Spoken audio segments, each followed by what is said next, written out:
Black Version's debut LP. That one wasn't too.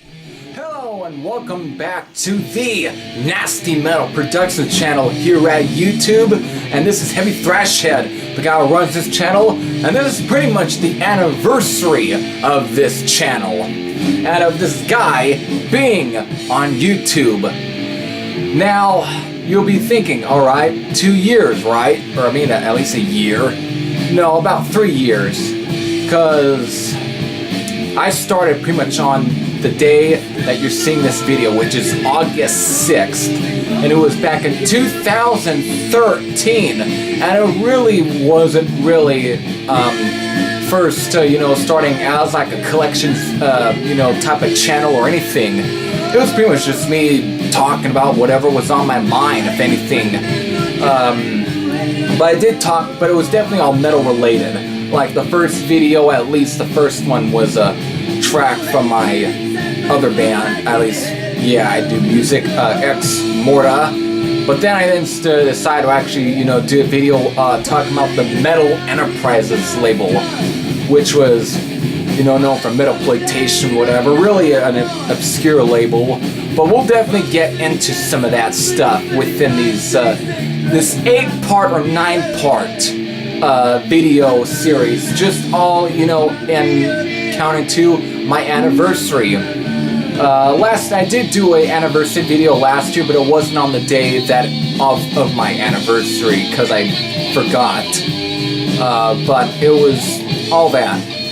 But here, in a way to celebrate, is actually to go into what really led me to actually want to really make it at least a half of a collections video channel, was because of obscure metal. What else? Especially from like the 80s, and going through the journey, at least, of what really led me to checking out the obscure shit. But this video and all the next one is going to be at least themed, related. Because, I wonder if the music is a little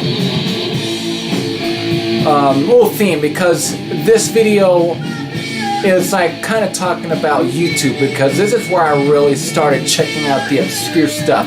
But each video is going to be themed on a certain site that really took me even deeper into the obscure stuff before, I guess, in a way, leading back to YouTube thanks to the whole vinyl community, in a way. So it's definitely, waste too much time. But let me also thank all my 133 subscribers. This is for all you guys, or girls, whatever you are, little ones, tall ones, big ones, older ones, doesn't fucking matter. Here, this is all for you. Wait a minute. Nah. So let's definitely get into it. Now, of course, I knew about Judas Priest and during my early days. Knew about him, knew about Motorhead, which is thanks to the World Wrestling Federation, and now known as the World Wrestling Entertainment in 2002. Due to them, that's how I found out about Motorhead, due to one of their competitors, Triple H. Then, knowing about all these other bands through either part of my family or anyone. It's how, and it's how it started for each and every one of you. It's like either at times through family members or through whatever magazines, whatever. That's how it is. But due to the time that I pretty much grew up with, it was then due to the internet. And if anything, it's the whatever. It's work with what you have. And with what resources that you can be able to get to. So this is pretty much how it led to. But in the beginning, even though I knew about bands like I just mentioned, Judas Priest, Motorhead, Iron Maiden, Def Leppard, at least I'm talking about the early Def Leppard when they were a hard and heavy band. Just that, or Ozzy Osbourne, Black Sabbath, was all through family members. But what kind of was taking me to the deeper stuff was I wish I could have grabbed it. Because in a way they really are now looked as kind of a obscure act, which is Trust. they were featured on the heavy metal soundtrack, which was for the animated movie. That was a really obscure, by now it's probably now looked at an obscure act because of they're like a wild card on there, but that the deeper I was like, you know, through TV stuff like well, now VH1 Classics, now known as MTV Classics, now thanks with their Metal Mania, I started finding about bands such as Wasp and that. But as far as really going into what really was leading me to the heavier stuff, at least to that side, which was kind of obscure, was due to my brother. Checking out bands such as Possessed, Seven Churches. This was actually his copy, but he's of course gave it to me because he upgraded to like the Japanese reissue from 2009. But here, this album, right there. Fuck, I need to bring that out for a bit. It was actually because of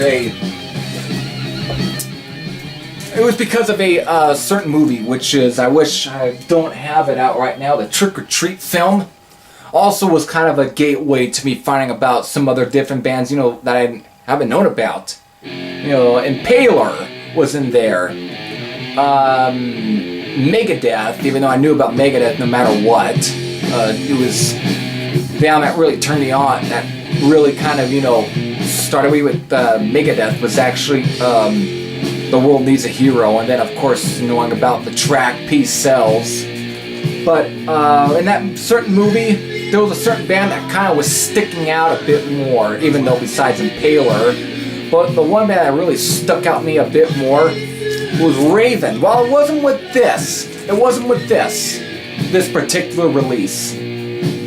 But this I'll get to more because it's all themed about YouTube and how I find about bands on there. But it was through of course, the very highly hated The Pack is Back record, which of course he had like a poster of that artwork instead of something like fucking Rocket Till You Drop or Wiped Out.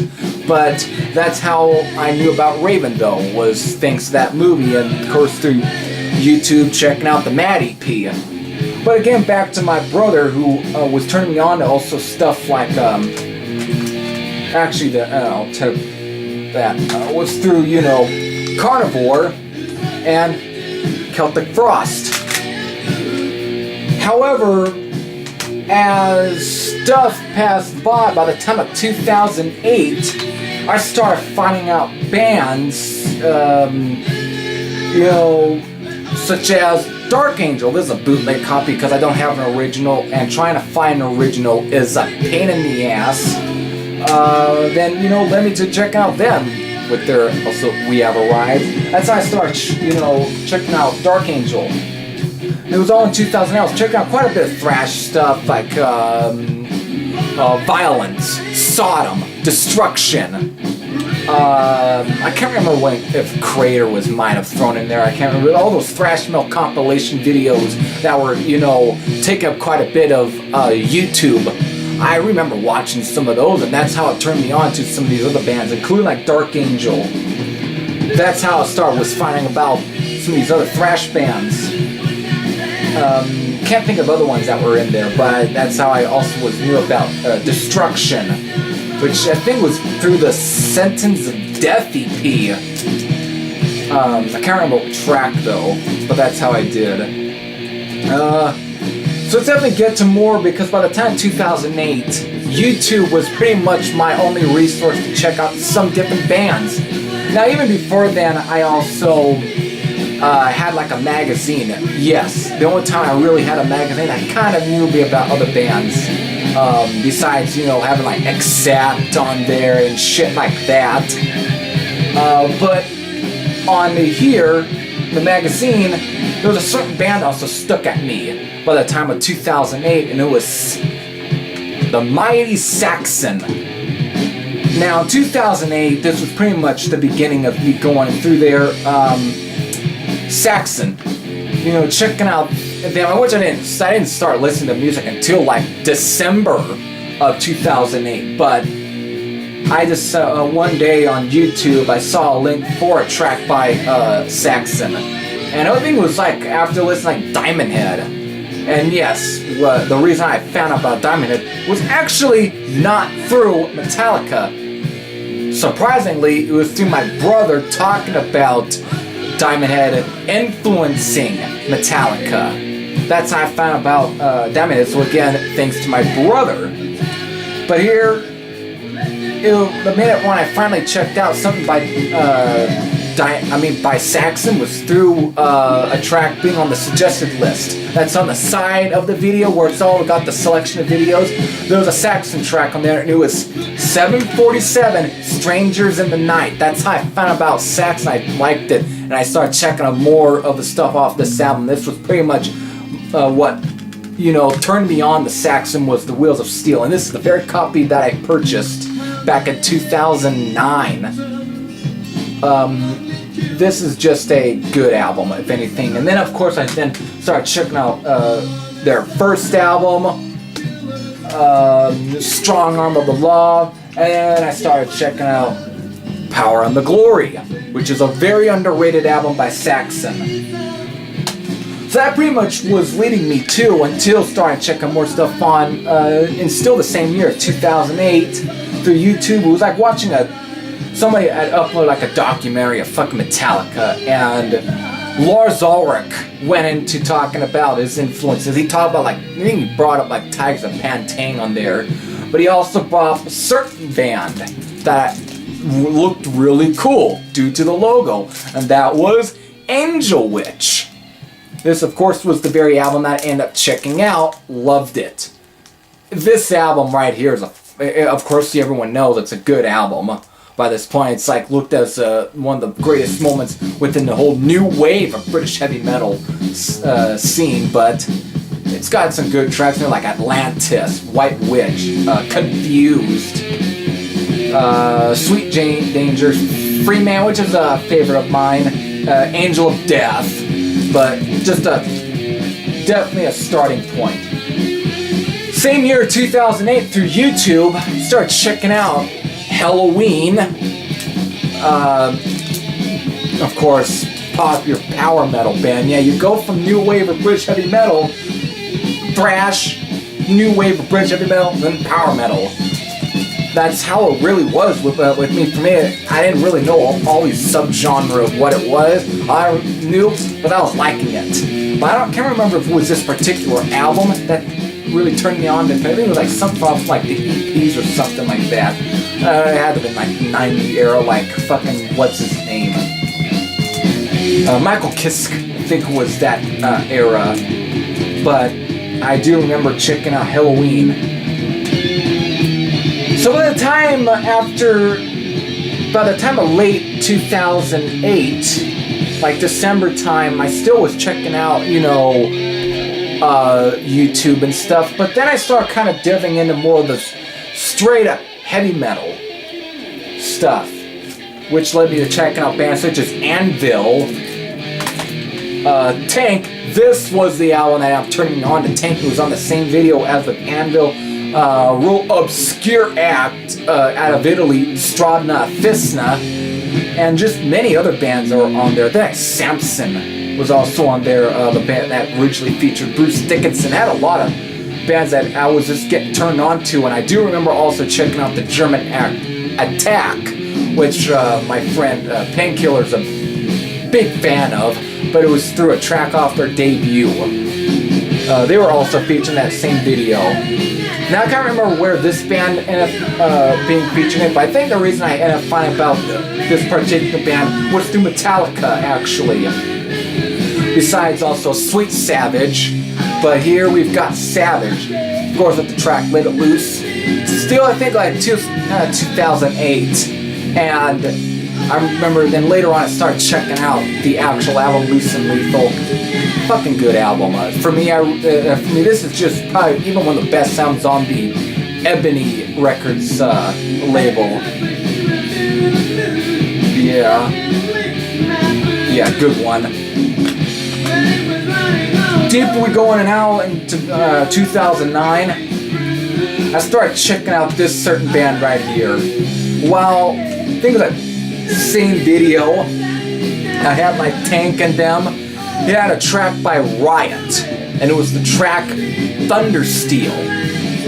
Now, I remember liking it. It was definitely fast. It had, it was just almost being on the borderline of being like, power metal, and it was. I talked about that out during my USPM month, but that was what turned me on to Riot. I started, thinking more about Riot, until I started checking out more of their stuff, and the second thing I checked up about Riot was Born America. Past the Guy Speranza era, and which the Rhett Force era takes a back seat to the Guy Speranza and Tony Moore era, but I remember really digging the crap out of this album. That lets me checking out Narita, then Rock City, their debut. So with that, I then started checking out more thrash metal videos, and I started getting turned on to like Assassin out of Germany. Forbidden Evil, of course. This is actually a Japanese pressing from 2009. I'm not going to go and show all that what's inside there. Exhumer. Then Morbid Saint. Yeah. Which is through a spectrum of death. And then, of course, a really obscure act, which this was also part of my Band of the Week episode, which you probably will now be thinking, how come I haven't brought that series back? Just haven't been all that inspired or really to bring it back. Not a whole lot of bands are coming to my mind, but this band right here, Mandator. I think it was through this or fucking Perfect Progeny, I think was the one that ended up, turning me on to Mandator, but through there, of course, Blood Feast. Right here, shit. Through one of the Death Thrash videos also right here, but I'm also forgetting about another band.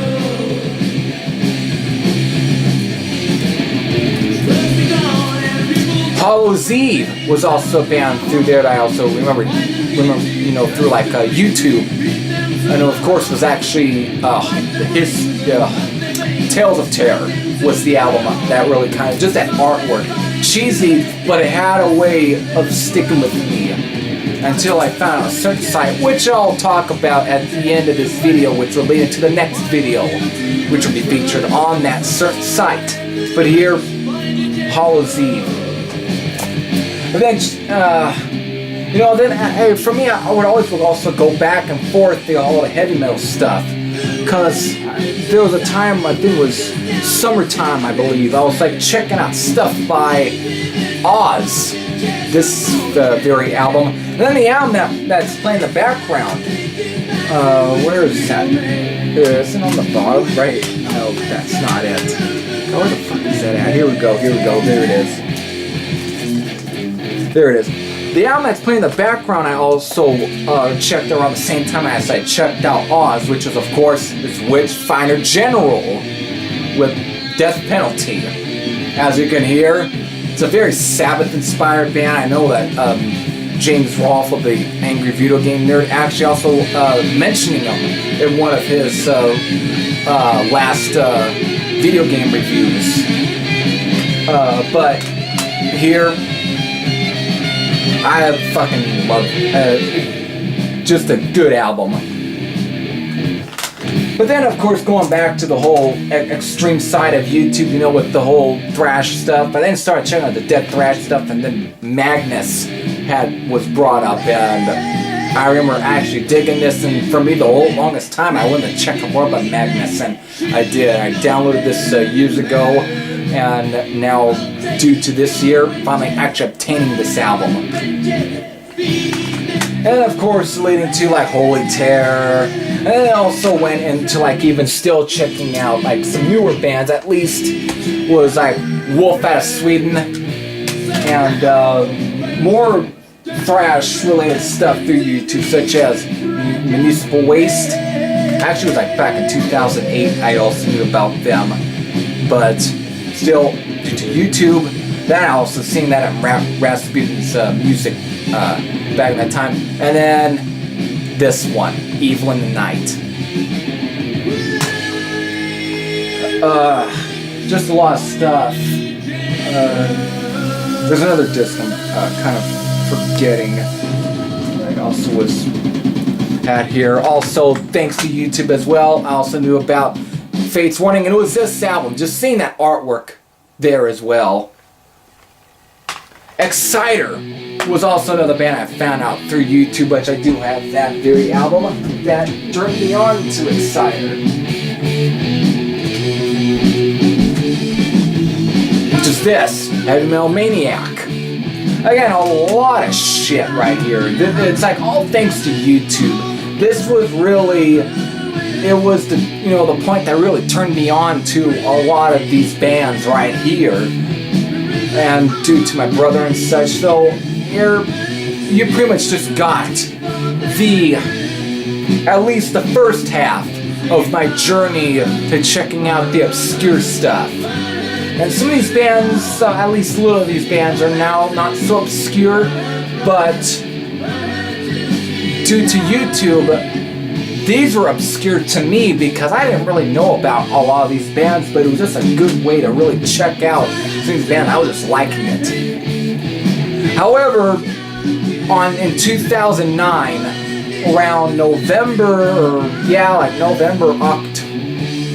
October time, November time of 2009, I then was looking for a certain album that was actually appeared in one of the YouTube videos. It was a band by Wolf. Not the one that I showed, but the new wave of British heavy metal band that was on Mausoleum, that originally were named Black Axe. The band that released Edge of the World. I remember liking the artwork for that one, and it was like a track off of that one. I think it was Shock Treatment. It was there. I remember checking that track out, liked it. However, I was like kind of downloading stuff in a way, and I still don't even have that album because of, and I just recently looked on Discogs at the CD copy, which is probably a bootleg if anything, because I don't think it was really part of that Mausoleum Classic series. It's going for like $100. And this album I still haven't seen a whole lot of listings for it, at least. Even on Discogs, so I still haven't gotten around to getting a copy of that one. But I remember digging that, and I had to find a track listing for it so I can hear at least all of that. It was thanks to a certain site called the Vibrations of Doom. That's when I found the link for that album is what led me to that site. And this site, which I'll talk about more in the next video, is what turned me on to most of the obscure shit. The really obscure stuff. This was really starting to. However, let me also mention the person who started the site. At least the person who really did kind of help start the site. If anything, even though it is his site. One of the it was like a later member of Hallows Eve that started the site. His name was Steve Cannon. He was singing from like 2004.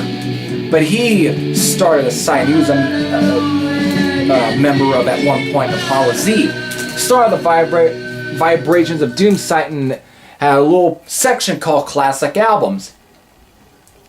I'll talk about more about it, but so I'll just end right here. Classic Albums. Next video, I'll talk more about that. And I'll bring up more albums to show that kind of, turned me on to more of that stuff. So, hope you enjoyed this little journey video, in a way, due to the my anniversary. But, of course, hope you enjoyed it. And if you probably know about most of these bands, and you can definitely comment. There's a lot to talk about. So let's definitely get that out of the way. It's a lot to talk about. But, so, I'll see you in the next video. So until then, this is Heavy Thrash saying I'm out. And I'll see you again.